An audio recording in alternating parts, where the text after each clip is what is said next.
حاضرین، السلام علیکم ورحمۃ اللہ وبرکاتہ۔ آج کی منعقدہ سیرت النبی صلی اللہ علیہ وآلہ وسلم کے پاکیزہ عنوان سے معنون ہو کر یہ تقریب سعید، جس میں میں اور آپ حاضر ہیں، آپ کے علاقے کی خوبصورت مسجد کرم رحیم، جو کہ صوری اور معنوی حسن کے ساتھ مالا مال ہے، اس میں بفضل ہی تعالی انعقاد پذیر ہے۔ بارگاہ ایزدی میں دعا ہے کہ اللہ اس قطع عرضی کو جو مسجد ہونے کا شرف نصیب ہوا، اللہ اس کی برکتیں پورے علاقے میں فراواں فرما دے، اور اپنی خاص کرم نوازیاں، رحمتیں اور عنایتیں اے اللہ ہمارے محترم حاجی صاحب کی جھولی میں ڈال دے، اور اللہ ان کی توفیقات کے اندر مزید برکتیں عطا فرما۔ ابھی ہم نے اوپر چھت پہ مسجد کے ساتھ ملحقہ جامعہ کا سنگ بنیاد رکھا، جس میں ہمارے محترم حاجی صاحب کی جانب سے ابتداءً 20 لاکھ روپے تعمیر کے لیے پیش کیا جا رہا ہے۔ اللہ تعالی قبول اور منظور فرمائے، اور ہم جتنے لوگ موجود ہیں سب کو اللہ یہ توفیق دے کہ اس کار خیر کے اندر وہ شریک ہوں۔ مجھے آج سیرت النبی صلی اللہ علیہ وآلہ وسلم کے عنوان سے کچھ کہنے کا کہا گیا ہے۔ سیرت کا لفظ ایسا لفظ ہے جس سے ہم ناآشنا نہیں ہیں۔ جب سے ہم نے ہوش سنبھالا ہے ہم نے یہ لفظ سن رکھا ہے، اور ہمیں یاد نہیں کہ یہ لفظ کب کا سن رکھا ہے۔ جب ہم اچھی طرح سے سننا اور بولنا نہیں جانتے تھے، اس وقت سے ہمارے شعور میں یہ لفظ موجود ہے۔ سیرت کا ضروری مفہوم ہم سب لوگ سمجھ سکتے ہیں، اس کو بیان کرنا ہمیں آئے یا نہ آئے، لیکن اس کے مفہوم سے ہم سب لوگ آگاہ ہیں۔ اور جب سیرت کا لفظ بولا جاتا ہے تو سیرت سے مراد سیرت النبی ہی مراد لی جاتی ہے، صلی اللہ علیہ وآلہ وسلم۔ میں آپ سے کہنا چاہوں گا کہ لفظ سیرت جو ہے، اس کا لغوی معنی کیا ہے؟ کسی چیز کی اصلی اور حقیقی حالت کو سیرت کہا جاتا ہے۔ اس کی مثال قرآن مجید میں موجود ہے۔ جب فرعون کو حضرت سیدنا موسیٰ علیہ السلام کے معارضے کے لیے جادوگروں کو بلانا پڑا، تو وہ آئے اور اپنے ساتھ رسیاں لے کے آئے۔ منوں ٹنوں کے حساب سے رسیاں تھیں۔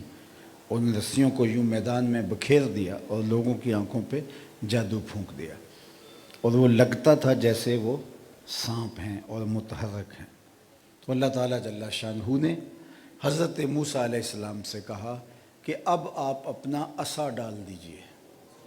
تو جب آپ نے اس عصا کو پھینکا تو ہاتھ میں تو عصا تھا، ڈنڈا تھا، لیکن جو ہی وہ آپ نے پھینکا، اللہ کے اذن سے معجزاتی شان جو اس کو عطا کی گئی تھی ڈنڈے کو، وہ سانپ بن گیا، بلکہ اژدہا بن گیا، اور جتنی رسیاں تھیں وہ سب اس نے نگل لی۔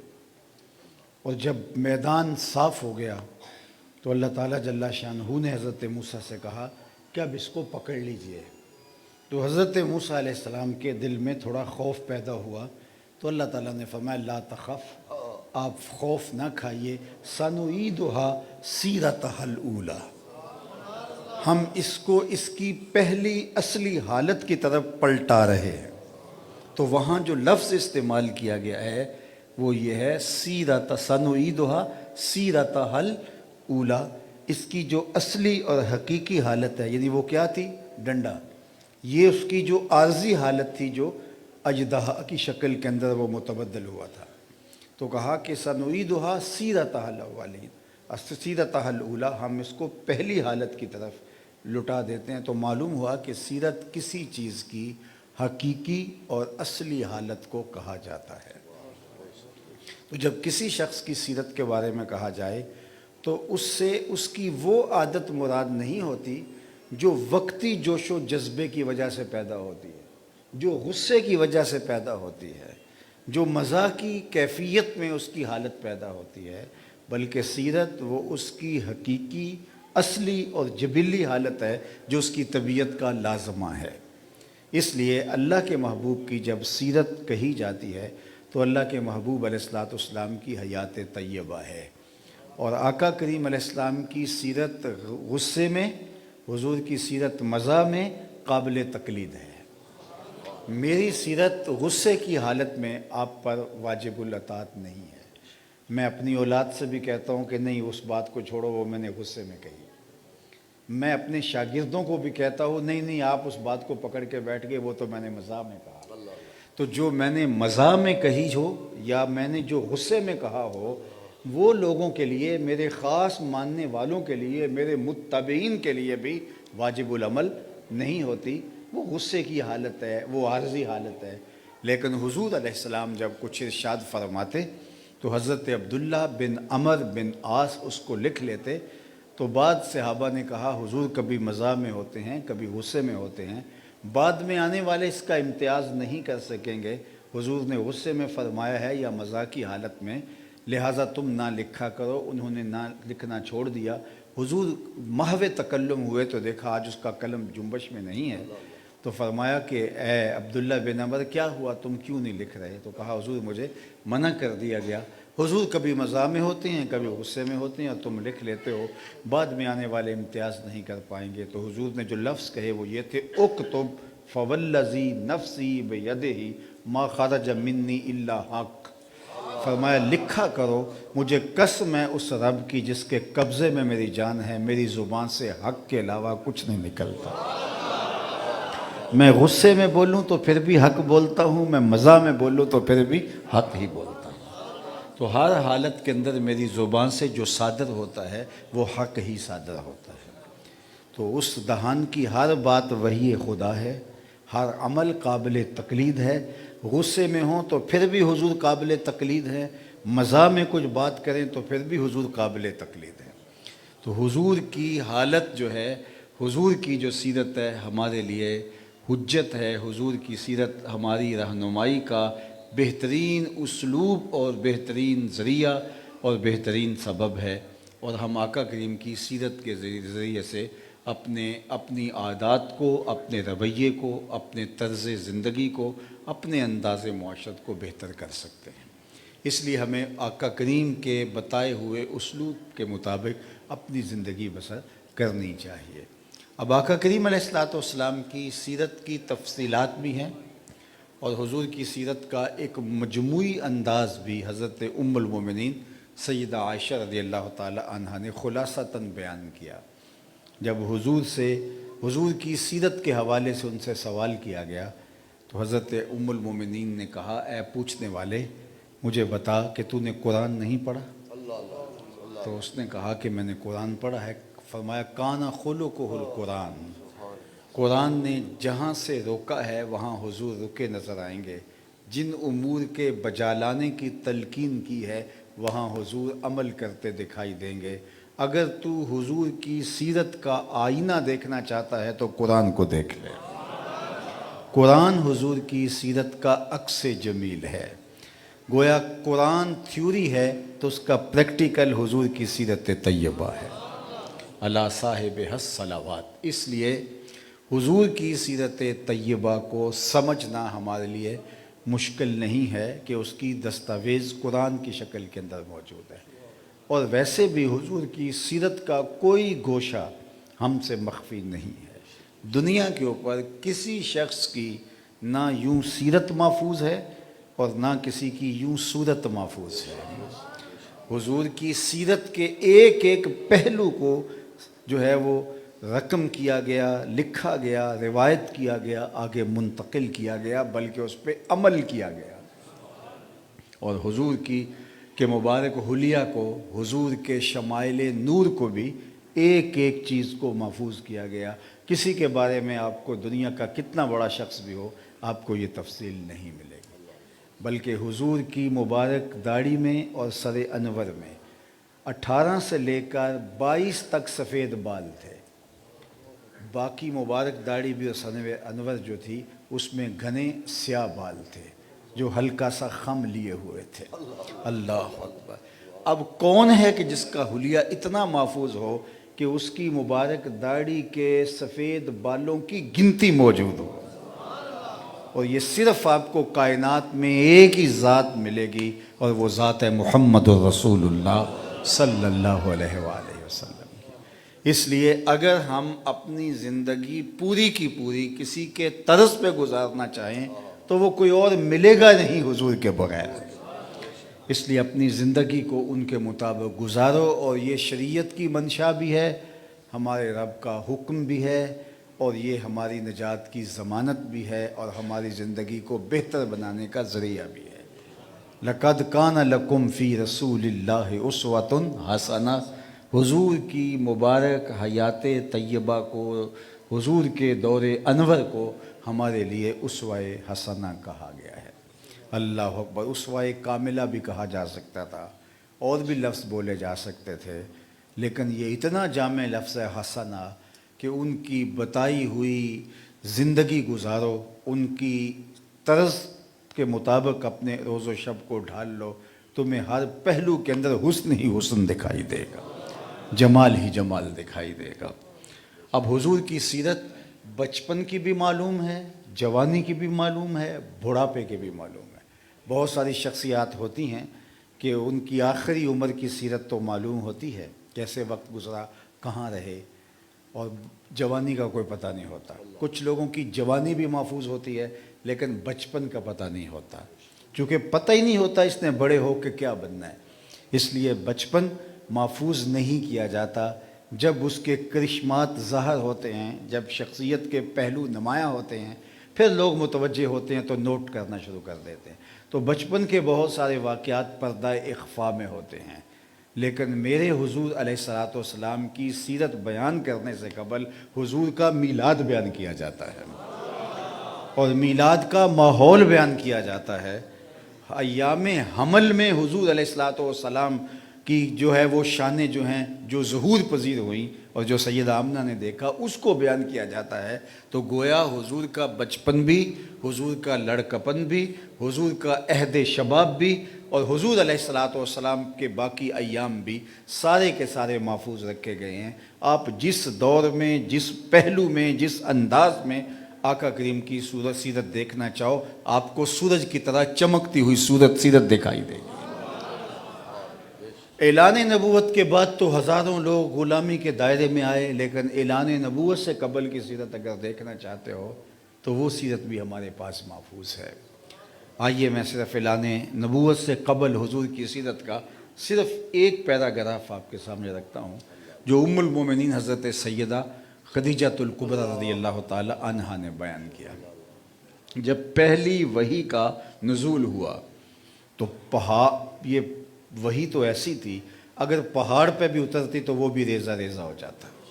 اگر یہ قرآن پہاڑ پہ بھی اترتا تو وہ بھی اس کے جلووں کو، اس کی تپش اور تابانیوں اور اس کی حدت کو برداشت نہ کر پاتے، پتھر بھی، چٹانیں بھی پگھل جاتی۔ حضور کا قلب اطہر تھا جو قرآن کو سہار گیا، لیکن ایک کیفیت تو طاری ہوئی حضور کے اوپر۔ تو حضور آئے گھر اور کہا یا خدیجہ زملونی، مجھے چادر اڑا دو، مجھے سردی کی فیلنگ ہے۔ تو حضرت سیدہ خدیجۃ الکبریٰ رضی اللہ تعالی عنہا نے حضور کے ساتھ جو اس وقت تکلم کیا، صحیح بخاری اٹھا کے دیکھی، وہ لفظ حضور کی سیرت کا خوبصورت سرنامہ ہے۔ ام المومنین سیدہ عائشہ رضی اللہ تعالیٰ عنہا نے کہا، جب حضور نے کہا زملونی، مجھے چادر اڑا دو، مجھے خطرہ جاں ہے اور مجھے سردی محسوس ہو رہی، تو ام المومنین نے کہا کلا واللہ ما یخزیک اللہ ابدا، آپ کا رب آپ کو کبھی بھی بے آبرو نہیں ہونے دے گا۔ اللہ، یہ تسلی امیز لفظ تھے۔ اس کے بعد کیا کہا، انک لتصل الرحم، آپ صلہ رحمی کرتے ہیں، آپ صلہ رحمی کرتے ہیں۔ اللہ اکبر۔ وتکسب المعدوم، اور جس کا کوئی بوجھ اٹھانے والا نہیں ہے اس کا بوجھ اٹھاتے ہیں۔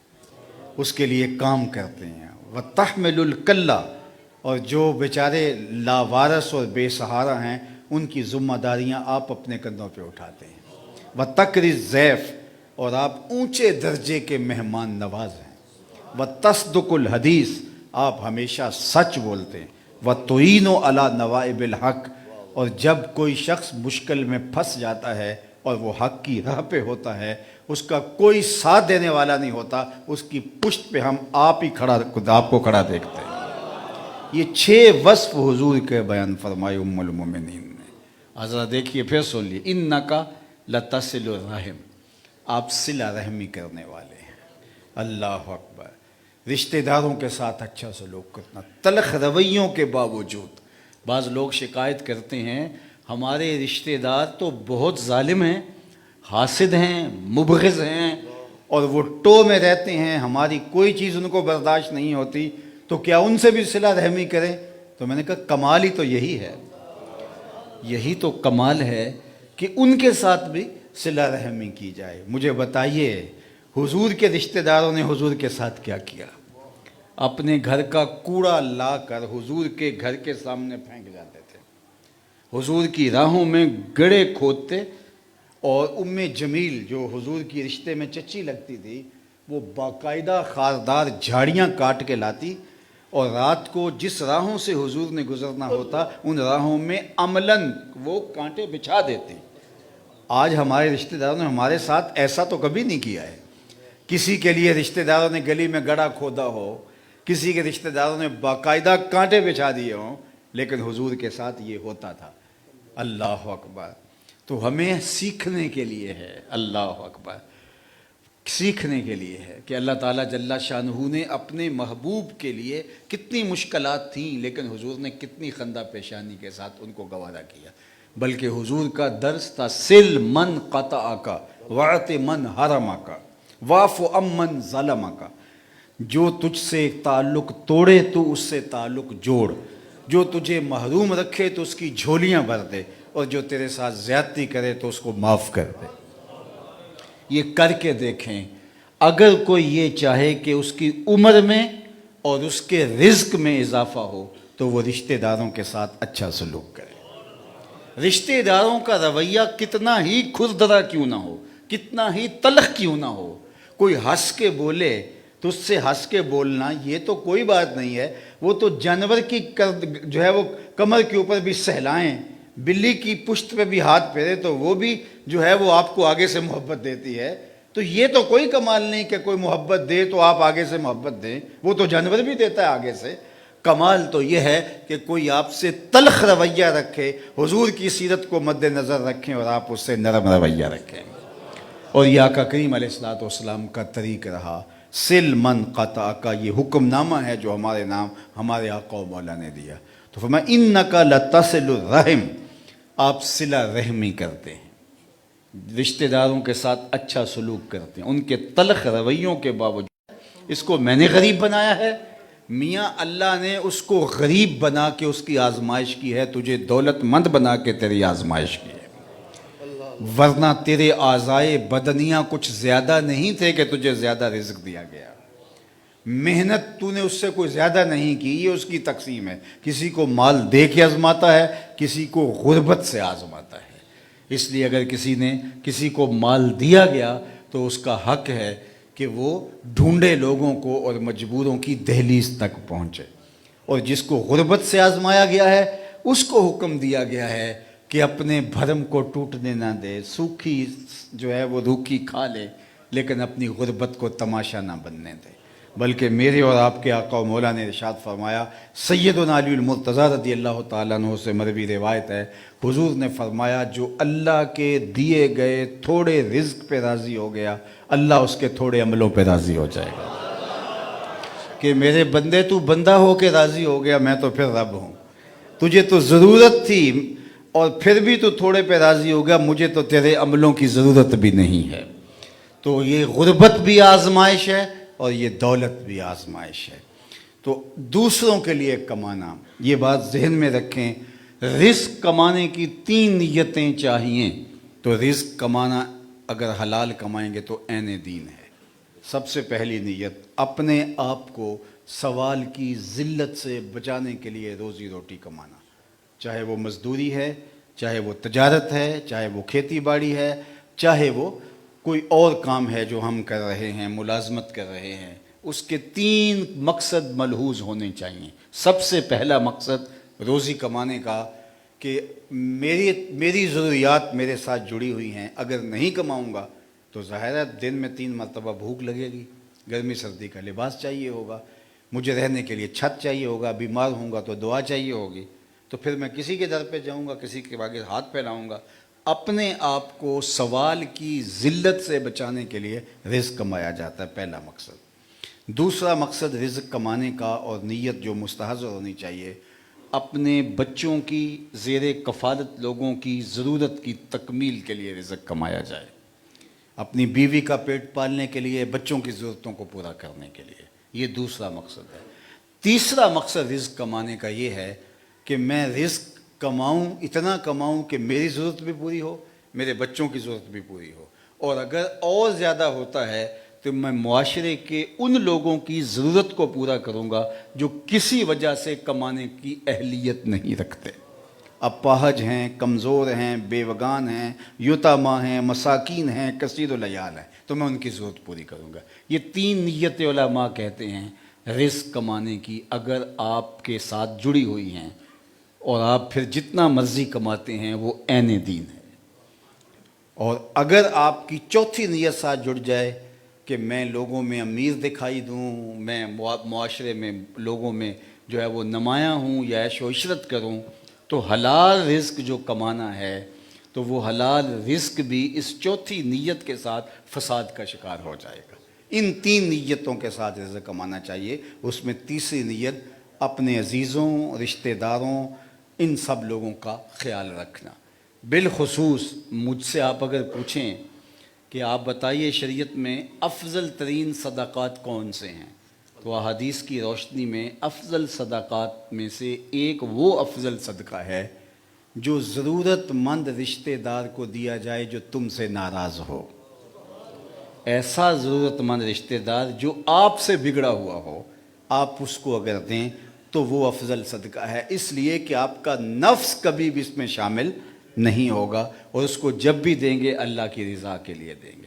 وَتَقْسِبُ الْمَعْدُومُ، حضور کا دوسرا وصف ام المومنین نے بیان فرمایا، آپ جس کا کوئی کمانے والا نہیں اس کے لیے کماتے ہیں۔ وَتَحْمِلُ الْكَلَّ، اور جس کا بوجھ اٹھانے والا کوئی نہیں اس کا بوجھ آپ اٹھاتے ہیں، ضرورت مندوں کے کام آتے ہیں۔ اللہ اکبر! اپنا کام ہی کرنا اور اپنی ہی گاڑی نکال کے لے جانا یہ کوئی کمال نہیں ہے۔ اوروں کی مدد کرنا، دوسروں کی اعانت کرنا، دوسروں کی نصرت کرنا، ان کے کام آنا، ہمارا دین ہم کو یہ سکھاتا ہے۔ چوتھی چیز وَتَقْرِي الضَّيْفَ، اللہ اکبر، اور مہمان نوازی کرنا، لوگوں کو کھانا کھلانا۔ حضرت سیدنا الشیخ عبد القادر الجیلانی علیہ رحمہ والرضوان فرماتے ہیں، 11ویں والے پیر، آدھا فقر بھوکوں کو کھانا کھلانا اور ننگوں کو لباس پہنانا ہے، باقی چلے، عبادتیں، ریاضتیں، باقی جو کچھ کرتے ہیں یہ آدھے میں آتا ہے۔ آدھا فقر برہنہ بدن لوگوں کو لباس دینا ہے اور بھوکوں کو کھانا کھلانا ہے، اور فقیروں کو اچھا لگتا ہے کہ ان کے دسترخوان پہ لوگ کھا کے جائیں۔ اٹ کھڑک کے دکڑ وجے تتا ہووے چلہ، آن فقیر کھا کھا جاون راضی ہووے بھلا۔ فقیروں کو یہ اچھا لگتا ہے کہ ان کے گھر کا دسترخوان چلتا رہے اور لوگ آ کے اٹھا کے کھاتے رہیں۔ جو مہمان ہوتا ہے وہ اپنی قسمت کا کھانا آپ کے دسترخوان سے اٹھاتا ہے۔ اللہ اکبر! رحمتیں لے کے آتا ہے، برکتیں چھوڑ کے جاتا ہے۔ اللہ اکبر! تو یہ مہمان کا تو خام خواہ کا مفت کا ہی ثواب ہے، اس نے ہمارے دسترخوان پہ اپنی قسمت کھائی آ کے، جو رب نے اس کی قسمت کا لکھا ہوا تھا لیکن اٹھایا اس نے یہاں سے، ہمارا کچھ نہیں لیا اس نے، اس کی قسمت کا لکھا ہوا رزق ہمارے دسترخوان پہ پڑا ہوا تھا اور اس نے وہ اٹھایا۔ وہ اگر کسی اور دسترخوان پہ پڑا ہوتا تو وہاں اٹھاتا، وہ اس کے اپنے دسترخوان پہ ہوتا تو وہاں اٹھاتا، لیکن وہ ہمارے دسترخوان پہ آ گیا تھا اور یہاں سے وہ اٹھانے آیا تھا۔ تو وہ رحمتیں لے کے آتا ہے، برکتیں چھوڑ کے جاتا ہے تو مہمان کے ساتھ حسن سلوک کرنا. اللہ کے محبوب نے ارشاد فرمایا من کانا یؤمن باللہ والیوم الآخر فلیکرم ضیفہ. جو اللہ اور پچھلے دن پر ایمان لاتا ہے اس کو چاہیے کہ وہ مہمان کی عزت کرے. اور پانچویں چیز بتائی کہ وہ آپ ہمیشہ سچ بولتے. انکا تحمل الکلہ و تکسب المعدوم و تقری الضیف و تصدق الحدیث. ام المومن نے کہا کہ آپ کس طرح بے آبرو ہو سکتے ہیں, آپ کو کیسے پریشانی آ سکتی ہے جب کہ آپ کی زبان پر تو کبھی جھوٹ آیا ہی نہیں ہے. آپ ہمیشہ سچ بولتے رہے ہیں اور مومن کی علامت یہ ہے کہ وہ سچ بولتا ہے. حضور سے پوچھا گیا مومن بزدل ہو سکتا ہے؟ فرمایا نہیں, بہادر ہوتا ہے. لیکن ہو سکتا ہے کبھی بزدلی کر جائے, بشر ہی تو ہے, کوئی کمزور لمحہ آئے, کوئی بزدلی دکھا جائے. لیکن ہوتا مومن بہادر ہے, لیکن کبھی بزدلی کر جائے, ہو سکتا ہے, بشر تو ہے. پھر پوچھا گیا مومن بخیل ہو سکتا ہے؟ کہا نہیں, مومن سخی ہوتا ہے, لیکن ہو سکتا ہے کبھی بخل کر جائے. تیسرا سوال حضور سے پوچھا گیا مومن جھوٹا ہو سکتا ہے؟ فرمایا جھوٹا نہیں ہو سکتا, یہ طے ہے کہ مومن ہو جھوٹا ہو یہ نہیں ہو سکتا. مجھے اور آپ کو اپنے اندر اتر کے دیکھنا ہو. ہم تو فن سمجھ لیا ہے جھوٹ کو. تاجر کہتا ہے جھوٹ نہ بولیں تو سودا ہی نہیں بکتا. میں نے کہا جاپان والے کیسے بیچ رہے ہیں, ہمارا ہی نہیں بکتا. عجیب بات ہے. سچ کے ساتھ جڑ کے رہیں اور سچائی کو شعار بنائیں. اللہ اکبر. ہمارا روز و شب سچ کے ساتھ جڑا ہوا. اللہ کے محبوب نے ایک دن صحابہ سے کہا کہ الا انبئکم باکبر الکبائر, میں تمہیں بڑے بڑے گناہوں کی خبر نہ دوں؟ صحابہ نے کہا بلا, کیوں نہیں حضور؟ ارشاد فرمائے, فرمایا الاشراک باللہ, اللہ کے ساتھ کسی کو شریک ٹھہرانا. اور پھر حضور علیہ الصلوۃ والسلام نے فرمایا وعقوق الوالدین, والدین کی نافرمانی کرنا. اللہ اکبر. اور اس کے بعد وجلسا وکانا متکیا, حضور جو ہے وہ تکیہ لگائے ہوئے بیٹھے تھے تو حضور تکیہ چھوڑ کے آگے ہوئے, ٹیک لگا کے بیٹھے, یہ بیان کر رہے تھے. تو اللہ کے محبوب ٹیک چھوڑ دی. پھر فرمایا الا وقول الزور, سن لو تیسرا بڑا گناہ جھوٹ بولنا ہے.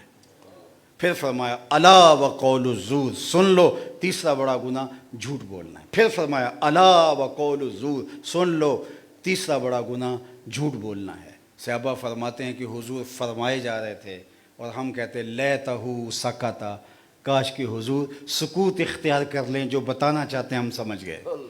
لیکن حضور فرمائے جا رہے تھے کہ الا وقول الزور, سن لو اور جھوٹ بولنا, سن لو اور جھوٹ بولنا, سن لو اور جھوٹ بولنا. حضور فرمائے جا رہے تھے کہ جھوٹ اور مومن یہ اکٹھے نہیں رہ سکتے. میں اور آپ دیکھیں اپنے آپ کو, اور ہم کیسے جھوٹ بول سکتے ہیں؟ ہم تو اس آقا کے غلام ہیں جن کو کافر بھی صادق اور امین کہتے تھے. کیسے ہم جھوٹ بول سکتے ہیں؟ تو اگر ہم نے سیرت النبی اختیار کرنی ہے تو ہمیں اپنی زندگی کے اندر سچ کو لانا ہوگا. اور سچ یہ ایک ایسی بابرکت چیز ہے کہ سچ کی برکت سے باقی گناہ بھی چھٹ جاتے ہیں. ایک شخص حضور کی خدمت میں آیا کہ مجھے چوری کی بھی عادت ہے اور بدکاری کی بھی, اور جھوٹ بھی بولتا ہوں, میں سارے گناہ چھوڑ نہیں سکتا, ایک چھوڑ دوں گا آپ کے کہنے پہ. وہ میں جھوٹ چھوڑ دے. اللہ اکبر. عہد کر لیا. اب یہ نہیں ہے کہ باقی گناہ پسندیدہ تھے, نہیں, حکمت والے نبی کو پتہ ہے اس کو پہلی ڈوز کیا دینی ہے. اللہ اکبر. اب رات ہوئی تو اس کے من میں چوری کا خیال آیا تو سوچا حضور نے پوچھ لیا تو کیا جواب دوں گا, جھوٹ تو بولنا نہیں. دل میں وہ آرزو پیدا ہوئی جو نامناسب پیدا ہوتی ہے, خیال آیا حضور نے پوچھا تو کیا جواب دوں گا. ایک سچ کی برکت سے باقی برائیاں بھی چھوٹ گئیں. اور ہم تو ماں باپ سے جھوٹ بول رہے ہوتے ہیں, ہم تو استاد سے جھوٹ بول رہے ہوتے ہیں, اور حد ہوگی ہم تو مرشدوں سے جھوٹ بول رہے ہوتے ہیں, ہم تو اللہ اور اس کے رسول سے جھوٹ بول رہے ہوتے ہیں. تو جب ہم یہ کریں گے تو برکت کہاں سے آئے گی؟ اور آخری چیز جو ارشاد فرمائی ام المومنین نے حضور کو, وہ یہ تھی وَتُعِينُوا عَلَى نَوَائِبِ الْحَقِّ. حضور آپ کیسے پریشان ہو سکتے ہیں جب کوئی مصیبت میں پھنس جاتا ہے اور وہ درست ہوتا ہے, سچائی پہ ہوتا ہے, اس کی پشت پہ کوئی کھڑا ہو نہ ہو, آپ کھڑے دکھائی دیتے ہیں. اس کی جو بھی قیمت ادا کرنی پڑے آپ وہ قیمت ادا کرتے ہیں اور اس کی پشت پناہی کرتے ہیں۔ آئیے میں اور آپ اپنی زندگی کا جائزہ لیجئے۔ سیرت کے باب بہت وسیع ہیں، صرف ان 6 چیزوں کو اپنے اندر اتارنے کا عزم لے کے یہاں سے رخصت ہوتے ہیں۔ یہ ارادہ کریں کہ آج کے بعد رشتہ داروں کے ساتھ ہم نامناسب رویہ اختیار نہیں کریں گے انشاءاللہ۔ ان کا رویہ کتنا ہی تلخ ہو لیکن ہم اپنے رویے کو ایسا نہیں بنائیں گے کہ اللہ رسول کے سامنے ہمیں شرمندگی ہو۔ دوسرا، لوگوں کے بوجھ اٹھائیں گے۔ تیسرا، لوگوں کی ضرورتوں کو پورا کریں گے۔ اللہ اکبر۔ یار گلی میں 8 یا 10 گھر ہیں تو 8-10 گھروں کے اندر لوگ متوسط ہیں، کچھ عمرا ہیں، 1 یا 2 گھر غریب ہیں، تو کیا وہ 8 مل کے ان 2 غریبوں کو نہیں پال سکتے؟ ان کی بیٹیوں کو اپنی بیٹی سمجھ لیں اور ان کو گھر کی دہلیز سے ان کے ہاتھ پیلے کر دیں تو یہ کتنا آسان ہو۔ ہم ایک دوسرے کے دکھ بانٹیں، ایک دوسرے کی تکلیفوں میں ان کے ساجی بن جائیں۔ اور چوتھی بات، ہمیشہ سچ بولیں۔ 5ویں بات، ہم جو ہے وہ مہمان نوازی کو شعار بنائیں۔ اور 6ٹھی بات یہ ہے کہ ہم کبھی بھی کسی وقت بھی کسی مشکل میں پھنسے ہوئے کی مدد کرنے کی پوزیشن میں ہوں تو اس سے دامن نہ چھڑائیں، ان کی مدد اور نصرت کریں۔ کسی پھنسے ہوئے کو نکالنا، کسی مشکل میں پھنسے ہوئے کی گردن چھڑانا یہ آسان کام نہیں ہے۔ اللہ نے قرآن مجید میں سورہ البلد کے اندر ارشاد فرمایا کہ یہ مشکل کام ہے۔ فَلَقْتَحَمَ الْعَقَبَةَ وَمَا أَدْرَاكَ مَا الْعَقَبَةُ، تم مشکل گھاٹی نہیں چڑھے۔ پھر پوچھا کہ وہ مشکل گھاٹی کیا ہے؟ فَكُّ رَقَبَةٍ، کسی پھنسے ہوئے کی گردن کو چھڑانا ہے۔ او اطعام فی یوم ذی مسغبہ، یا بھوک کے قحط کے دنوں کے اندر کسی ضرورت مند کو کھانا کھلا دینا۔ خوشحالی کے اندر بچا ہوا کھانا، چلو روڑی کے اوپر پھینکنا تو چلو مدرسے میں بھیج دو، چلو یتیم خانے میں بھیج دو، چلو لنگر میں بھیج دو، بچ گیا ہے 4 دیگیں کیا کرنا ہے فلاں بھیج دو۔ بچا ہوا کھانا بھیجنا یہ کمال نہیں ہے۔ کمال یہ ہے نیم نانے اگر خود مرد خدا، بذل درویشاں کنن نیم دیگر۔ سعدی فرماتے ہیں فقیروں کا طریقہ یہ ہوتا ہے کہ ان کے پاس آدھی روٹی ہوتی ہے صرف کھانے کے لیے، دوسرا فقیر دیکھتے ہیں اس کے بھی 2 ٹکڑے کر کے ایک اس کو دے دیتے ہیں۔ ضرورت مندوں کو ان کی ضرورت کے مطابق وہ رشتہ دار سب سے زیادہ حقدار رکھتے ہیں اور ہمسایہ اس سے بھی زیادہ حق رکھتا ہے۔ اللہ مجھے اور آپ کو حضور کی سیرت کے ان پہلوؤں پہ غور کرنے کی، عمل پیرا ہونے کی توفیق دے۔ بار دیگر بارگاہ عزتی میں دعا گو ہوں کہ یہ عالی شان مسجد جو ہمارے محترم حاجی صاحب نے پورے شوق فراواں کے ساتھ اپنی جیب سے پیسے خرچ کر کے اس کو تعمیر کیا، اللہ اس مسجد کو ان کے لیے، ان کے والدین کے لیے نجات کا سبب و ذریعہ بنائے۔ اور جو اب سلسلہ مزید آگے بڑھنے جا رہا ہے اس کی برکتیں اللہ ہم سب کو بالخصوص ان کو عطا کرے، اپنی خاص عنایتوں کا نور نصیب فرمائے۔ ہمارے علامہ صاحب جن کی ابھی دستار بندی ہوئی، یہاں خدمت دین متین سر انجام دے رہے ہیں، اللہ ان کی توفیقات میں اضافہ فرمائے۔ وزیر آباد کے عالی مرتبت علماء کرام شخصیات تشریف لائیں، اللہ ان کو بہتر صلہ بھی، جزا بھی اور اجر بھی بخشے۔ ہمارے مفتی عاصم صاحب ہیں جو ادارۃ المصطفیٰ حلقہ وزیر آباد کو دیکھ رہے ہیں، ان کے رفقائے کار ہیں، جتنے بھی ہمارے احباب ہیں، دوست ہیں، طریقت کے ساتھی ہیں، دینی ساتھی ہیں، اللہ سب کو بہتر جزا دے۔ وآخر دعوانا ان الحمد للہ رب العالمین۔